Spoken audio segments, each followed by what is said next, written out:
Now next we see the flow chart given below presents different types of energy resources. यहां देखो flow chart दी गई है और इस फ्लो चार्ट्स में different types of energy resources के बारे में दी गई है डियर। तो यहां देखना है टाइप्स ऑफ एनर्जी रिसोर्सेज।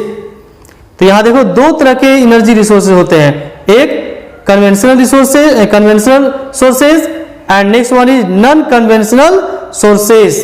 अब आप सोच रहे होंगे कि आप कन्वेंशनल सोर्सेज क्या होता है, नॉन कन्वेंशनल क्या होता है। तो कन्वेंशनल मीन्स होता है क्या डियर, देखो नॉन कन्वेंशनल का मतलब होता है परंपरा, पारंपरिक, यानी जो परंपरा से चली आ रही है, जो पहले से पुराने समय से जो चली आ रही है, यानी जिन एनर्जी सोर्सेज को हम लोग पहले से यूज कर रहे हैं, बहुत सालों से यूज कर रहे हैं, तो वैसे सोर्सेज को कन्वेंशनल सोर्सेज कहा जाता है। जैसे कोल है, लंबे समय से हम लोग कोल का यूज कर रहे हैं इलेक्ट्रिसिटी बनाने में, पेट्रोलियम का यूज लंबे समय से हो रहा है, नेचुरल गैस का हो रहा है, थर्मल एनर्जी हो रहा है, हाइड्रो इलेक्ट्रिसिटी का यूज हो रहा है। तो ये सब पुराने मेथड हो गए, बहुत तरीके से, बहुत दिनों से, बहुत लंबे समय से, लंबे वर्षों से हम लोग इसको यूज करते आ रहे हैं। And that is why such types of sources are known as conventional sources. Next one is that non conventional sources. तो नॉन कन्वेंशनल सोर्सेज मींस जो बाद में डेवलप किए गए हैं। जैसे अभी हम लोग ज्यादा से ज्यादा अभी हम लोग क्या यूज कर रहे हैं, सोलर एनर्जी का भी यूज कर रहे हैं। अभी देखो इलेक्ट्रिक बाइक आ गई है, इलेक्ट्रिक कार आ गई है, तो ये पहले नहीं थी, अभी हम लोग यूज कर रहे हैं। सोलर पावर पहले था लेकिन बहुत ही कम अमाउंट में यूज होता था, लेकिन आज देखो घर घर में बेसिकली जहां रिमोट एरियाज है वहां पर आपको सोलर प्लेट मिलेंगे। टाउन में भी देखिए आपको स्ट्रीट लाइट जो है वहां पर सोलर प्लेट का यूज किया जा रहा है। तो ये अभी नॉन कन्वेंशनल सोर्सेस में आएंगे, जो गैर पारंपरिक है, जो अभी न्यू डेवलप हुआ है। तो सोलर एनर्जी है, विंड एनर्जी है, geothermal energy, nuclear energy, tidal energy, biogas energy, these types of energy sources are known as non conventional sources. I think आपको ये समझ में आ गया होगा। Now proceed to the next. तो अब हम लोग कन्वेंशनल सोर्सेज ऑफ एनर्जी को डिस्कस करेंगे। Now see conventional sources of energy, यहां देखो बहुत सारे कन्वेंशनल सोर्सेज ऑफ एनर्जी के बारे में यहां पर दी गई है जिससे हम डिस्कस करेंगे। यहां देखो बहुत सारे कन्वेंशनल सोर्सेज ऑफ एनर्जी जैसे कि कोल है, पेट्रोलियम है, नेचुरल गैस है, हाइड्रो इलेक्ट्रिसिटी है, ये सारे कन्वेंशनल सोर्सेज ऑफ एनर्जी है। अब इसमें एक दो खास बात क्या है, स्पेशल क्या है, स्पेशल ये है कि हाइड्रो इलेक्ट्रिसिटी ये जो है ये रिन्यूएबल सोर्सेज ऑफ एनर्जी है जो कन्वेंशनल में आते हैं। इससे छोड़कर और जितने सारे हैं ये सारे क्या है, नॉन रिन्यूएबल है। जैसे कोल हो गया non renewable, petroleum non renewable, natural gas non renewable, but hydro electricity क्या है, ये रिन्यूएबल सोर्स ऑफ एनर्जी है। Okay next one. तो यहां स्टार्ट करेंगे हम लोग कोल से। तो कोल कहां पर पाए जाते हैं, कोल कहां पर बनता है, ये सेडिमेंट्री रॉक्स के अंदर बनता है। तो सेडिमेंट्री रॉक्स के अंदर में ये दबे होते हैं और यहीं पर कोल बनता है। Under the high temperature and pressure the plant cover gets carbonized over thousands of years. अब ये कोल बनता कैसे, बहुत इंटरेस्टिंग बात कही गई है कि कोल बनता कैसे है। तो जो पेड़ हमने डिस्कस किया था, जो भी पेड़ है, पौधे हैं, जो भी जीव जंतु है, ये डिकम्पोज हो जाते हैं, मरने के बाद वहां पर गल जाते हैं और अंदर में दबने के बाद हाई टेम्परेचर के कारण और हाई प्रेशर के कारण ये कार्बोनाइज्ड हो जाते हैं, यानी इसमें कार्बन की मात्रा आ जाती है। लेकिन इस प्रोसेस को पूरा होने में लगभग हजारों वर्ष समय लगता है ना। तो हजारों वर्ष का समय लगता है, इसके बाद से ये जो है डिकम्पोज होकर ये कोल में चेंज हो जाता है, कोल बन जाता है। The major types of coal are anthracite, bituminous, lignite and peat. तो ये कोयले के प्रकार है, कोयले के टाइप्स ऑफ कोल्स हैं। इसमें सबसे अच्छा कोल कौन होता है, एंथ्रासाइट। तो अब यदि बात की जाए कोल पाई कहां पर जाती है, तो coal is found in USA. Now you can see here coal is found in USA. This line you can see here, Russia, China, Australia, India, Germany, Ukraine, Kazakhstan, South Africa. अब इंडिया की बात करें, in India it reserves are confined to the states of Jharkhand, Orissa, Chhattisgarh, West Bengal, Madhya Pradesh, Telangana and Maharashtra. तो भारत की यदि बात करें तो ये जो कोल का जो रिजर्व्स है, जहां पर कोल अधिक मात्रा में लार्ज अमाउंट में जो पाई जाती है, ये आपका झारखंड, उड़ीसा, छत्तीसगढ़, वेस्ट बंगाल, मध्य प्रदेश, तेलंगाना और महाराष्ट्र है। Now next page, turn the next page. Now see here next point is petroleum mineral oil. Petroleum और मिनरल ऑयल, खनिज तेल की बात यहां पर की जा रही है, पेट्रोल की बात की जा रही है। तो now it is widely used. Now see the first line here, it is widely used as a source of power.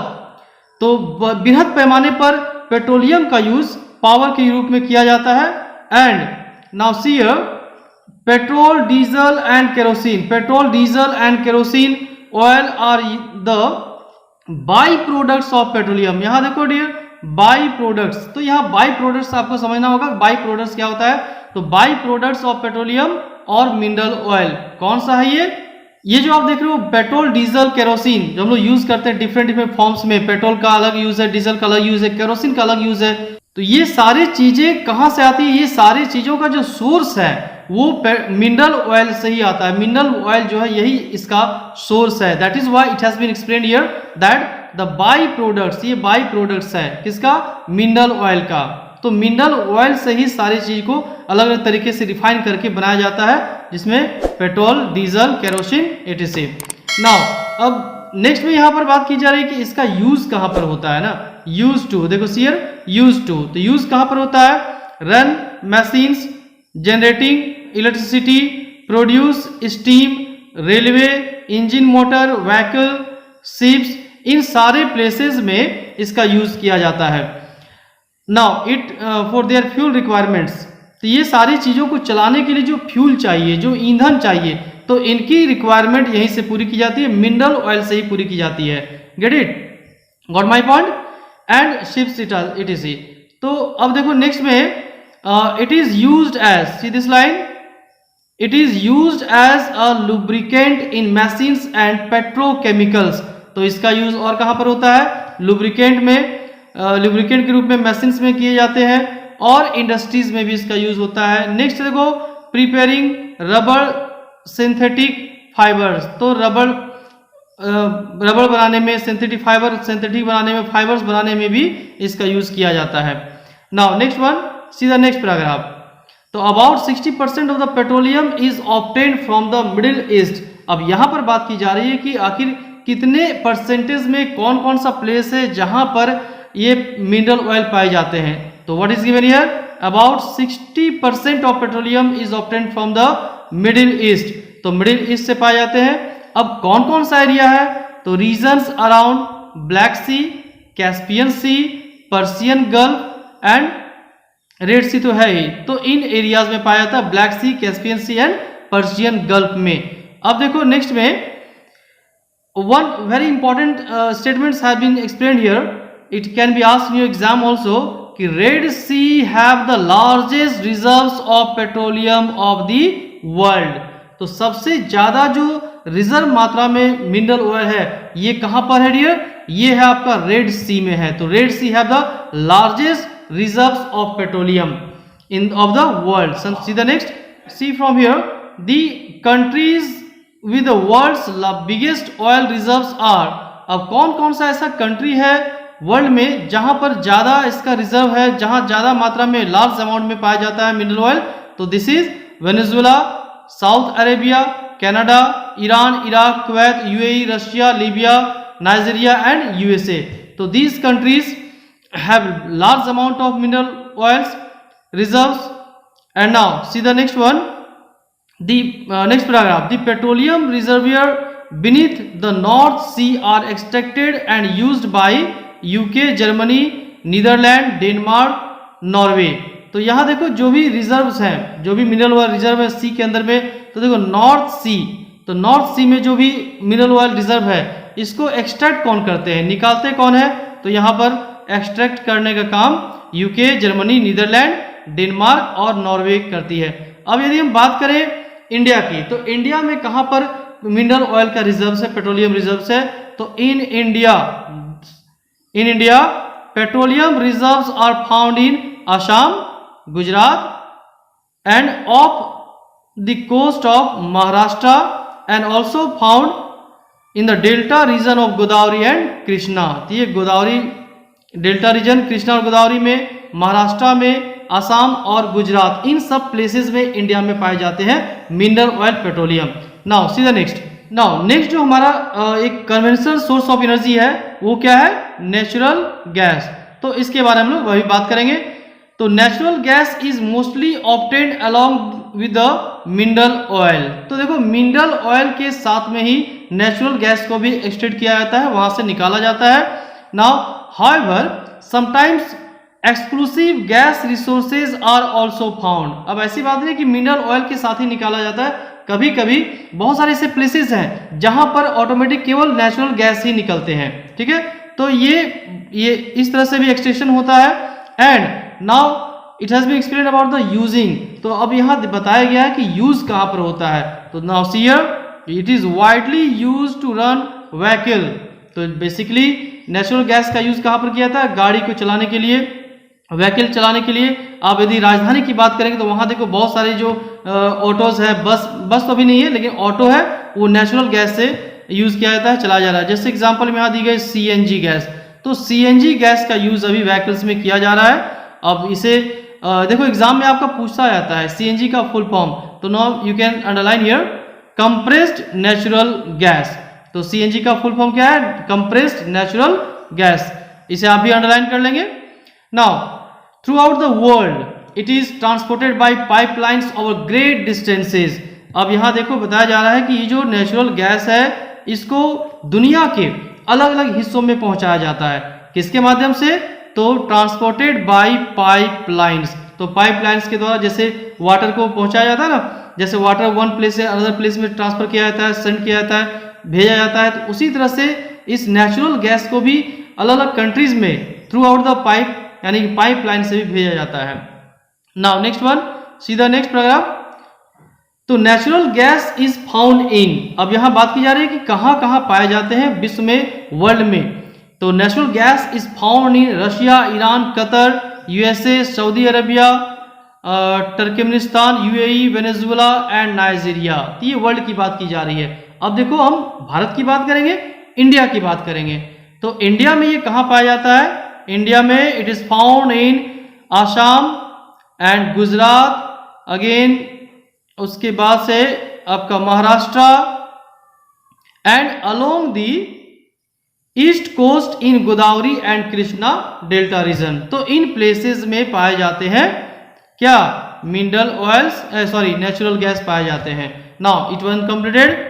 तो natural gas is completed. Next one we have to discuss about the topic, not topic, point, the thermal power. First of all we have to know about the thermal power. Thermal power होता क्या है, electricity देखो बहुत तरीके से generate की जाती है, बट एक ऑप्शन है, एक तरीका है, एक वे है कोयले से यानी कोल से। तो कोल से यानी कोल की हेल्प से जब इलेक्ट्रिसिटी को जनरेट की जाती है तो उसे कहा जाता है थर्मल पावर। उस पावर स्टेशन को कहा जाता है थर्मल पावर। तो इंडिया बहुत सारे थर्मल पावर है, तो यहां देखना है हमें बुक के अनुसार। तो अब आपको अच्छे तरीके से समझ में आएगा। A thermal power station is, now see from here, a thermal power station is a power plant in which the prime mover is steam. अब यहां देखो मेन किसी भी कोई भी इलेक्ट्रिसिटी वर्क है तो एक कॉमन सा आपको जानना हो, कॉमन एक थिंग सभी में होती है, और कॉमन बात ये है, कॉमन थिंग ये है कि कुछ मूव होना चाहिए। एक टरबाइन होती है और टरबाइन के मूव करने से ही इलेक्ट्रिसिटी जनरेट होती है। अब ये देखना है कि ये जो टरबाइन जनरेट होती है ये कौन से तरीके से टरबाइन को जनरेट मूव कराया जाता है। तो तरीका अलग अलग है। मेन थिंग इज कि टरबाइन जो है वो ब्लेड मूव करनी चाहिए। तो यहां पर जो टरबाइन के ब्लेड होते हैं उसको मूव कराया जाता है स्टीम पावर से।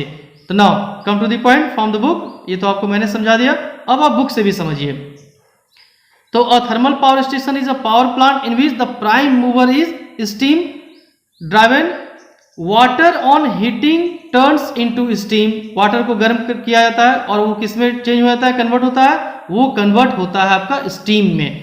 And spins a steam turbine, और एक स्टीम टरबाइन होता है उसे स्पिन कराया जाता है, घुमाया जाता है, विच ड्राइव्स एन इलेक्ट्रिकल जनरेटर, और उसके प्रेशर से इलेक्ट्रिकल जो जनरेटर होता है जिससे इलेक्ट्रिसिटी जनरेट होती है वह मूव करने लगता है। और उसके बाद से क्या होता है, generator to produce electrical energy. तो यहां से वह एनर्जी जनरेट होने लगता है। तो this is called thermal electricity, और इसी को क्या कहा जाता है, थर्मल इलेक्ट्रिसिटी कही जाती है। आई थिंक अब आपको अच्छी तरीके से समझ में आ गया होगा थर्मल पावर क्या होता है। Simply using generating electricity with the help of coal, that is called thermal power plant। ये बहुत बड़ा प्लांट जो फैक्ट्री लगती है उसे प्लांट कहा जाता है। सिस्टम ये है thermal. Now next one we have to discuss about the hydel power. तो हाइडल पावर की बात करेंगे। यहाँ देखो, यहाँ भी इलेक्ट्रिसिटी को जनरेट की जाती है, ठीक है। अब यहाँ पर जनरेट किससे होता है, यहाँ वाटर के हेल्प से, वाटर प्रेशर के रूप में। यहाँ पर भी सेम सिस्टम है। वहां पर देखो थर्मल पावर में क्या था कि स्टीम के प्रेशर से टरबाइन को मूव कराया जाता है, बट हाइडल पावर सिस्टम में क्या होता है, एक डैम से जब पानी गिराया जाता है, देखो आप यहाँ फिगर में भी देख सकते हो, आप देखो ये रिवर है, रिवर के बाद एक डैम बना दिया गया, डैम से वाटर फ्लो ये फॉलिंग हो रही है, गिर रही है, और इसी में क्या होता है, एक नीचे में टरबाइन लगी होती है, और उस टरबाइन पर ये वाटर का प्रेशर पड़ता है। एक पाइपलाइन, एक नीचे एक पाइप भी बनी होती है, और ये सारा वाटर पाइप के माध्यम से थ्रू द पाइप ये आगे बढ़ती है, और उस वो जो ब्लेड होता है टरबाइन का, उस ब्लेड पर पड़ने के कारण टरबाइन क्या होता है, मूव करता है। फिर से मूविंग शुरू हो गई, और जैसे मूव करना शुरू हुआ इलेक्ट्रिसिटी जनरेट स्टार्ट हो जाता है। तो this one explained here, let's go through the book. तो रेन वाटर और river water stored in dams is made to fall from heights, ऊपर से गिराया जाता है बहुत हाइट से, और falling water flows through pipe inside, और उसके अंदर से पाइप होती है जिसके पाइप के अंदर से वो पानी मूव करता है, और उसके बाद क्या होती है, inside the dam over turbine blades, और ये कहां पर पड़ती है, टरबाइन ब्लेड्स पर गिरती है। और टरबाइन ब्लेड्स पर गिरने के बाद क्या होता है, the moving blades then turn the generator to produce electricity, और उसके बाद से जब वो टरबाइन मूव करती है तो इलेक्ट्रिसिटी जनरेट होने लगती है। तो ये सिस्टम है हाइडल पावर में, यही होता है, and this system is known as hydro electricity. Clear हो गया। Now turn the next. Now next page में what it has been explain here, अब यहाँ प्रोड्यूसर की बात की जा रही है, देखो है ना सिस्टम प्रोड्यूसर। तो producer of hydel power in the world are, कौन कौन से ऐसे कंट्रीज है वर्ल्ड में जहां पर हाइडल पावर लार्ज अमाउंट में होता है, तो ब्राजील है, नॉर्वे, पैराग्वे, ये कंट्रीज है जहां पर लार्ज अमाउंट में बड़े पैमाने पर यहां पर हाइडल पावर को सेटअप किया गया है। अब देखो for generating hydro electricity large dams are required, तो लार्ज डैम की जरूरत पड़ती है इलेक्ट्रिसिटी को जनरेट करने के लिए। अब कौन कौन सा ऐसा प्लेस है जहां पर हाइड्रो इलेक्ट्रिसिटी को डेवलप किया जा सकता है, तो इसकी रिक्वायरमेंट क्या है, इसकी रिक्वायरमेंट ये है कि नदी में लार्ज अमाउंट में वाटर भी होना चाहिए, और कुछ ऐसे ज्योग्राफिकल कंडीशन होना चाहिए जहां पर लार्ज अमाउंट में रिवर वाटर को स्टोर कर रखा जा सके। तो इसके लिए क्या होना चाहिए, हिली एरिया है तो ज़्यादा अच्छा है, वहां पर ज़्यादा कंस्ट्रक्शन काम नहीं करना पड़ेगा, वो नेचुरल डैम का काम करती है। तो जो पहाड़ होते हैं नेचुरल जो हिली एरिया है, तो हिली एरिया में क्या होता है, ऊंचे जो पहाड़ के कारण वो पहाड़ खुद से, माउंटेन खुद से वाटर को रोक कर रखती है, वहां पर ज्यादा इजी होता है डेवलप सेटअप करना हाइड्रो इलेक्ट्रिसिटी पावर प्लांट। तो अब देखो कौन सा एरिया चाहिए, for generating hydro electricity large dams are required, hilly regions with perennial river ideal for it, यदि वैसा कोई एरिया हो जो हिली एरिया हो और जहां पर नदी जो है वो दोनों के बीच में बह रही हो, दोनों माउंटेन के बीच में, तो ऐसे कंडीशन में, ऐसे प्लेसेस में क्या होता है, हाइड्रो इलेक्ट्रिसिटी पावर को डेवलप करना, सेटअप करना ज्यादा अच्छा होता है। हालांकि देखो इसमें at the initial stage it requires high technology and huge capital investment. ये जो हाइडल पावर प्लांट है इसको सेटअप करने में बहुत ज़्यादा पैसा खर्च होता है, हाई टेक्नोलॉजी डेवलप करनी पड़ती है, हाई टेक्नोलॉजी को इम्प्लीमेंट करना पड़ता है। लेकिन एक बार सेटअप होने के बाद इसमें जो खर्च आता है, एक्सपेंसेस जो आते हैं वो बहुत ही कम होता है, but in the long run it becomes a cheap source of energy, सबसे cheap source of energy develop किया जा सकता है इससे।